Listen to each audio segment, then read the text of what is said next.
Hello everyone, welcome back to our channel. In today's video, I'm gonna show you how to see hidden grades in Moodle.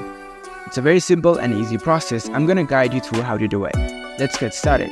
First of all, download the Moodle app and launch the app on your phone.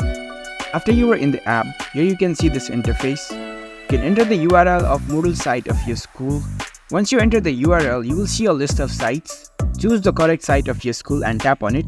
It will prompt you to the login page of the Moodle site of your school. Here you can enter your username and your password to log into your account. So enter your password and log into your accounts. Once you are logged in, you will see this dashboard. Here you can see a list of different courses. Now in order to see the hidden grades, you need to go to the grades section. Here you can see your profile icon at the top right corner. Tap on it. Next up, select grades from the list. Here you can see different courses that you are part of.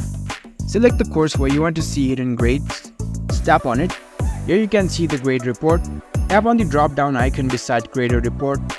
Now scroll down and in the setup section, here you can see course grade settings option. Tap on it. Now scroll down in this overview report section. Here you can see show rank. It is kept on hide right now.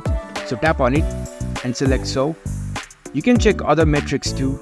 If it is selected to hide, you can just tap on it and choose to show it. And most importantly, here you can see show hidden items option. Tap on it and select show hidden, and once you're done selecting everything, here you can see save changes button. Tap on it and there you go. Now you will be able to see your hidden grades in Moodle. You can customize these settings and you will be able to see the hidden grades. So that's it. If you found this video helpful, don't forget to give this video a thumbs up and subscribe to our channel for more tech tips. Thank you for watching.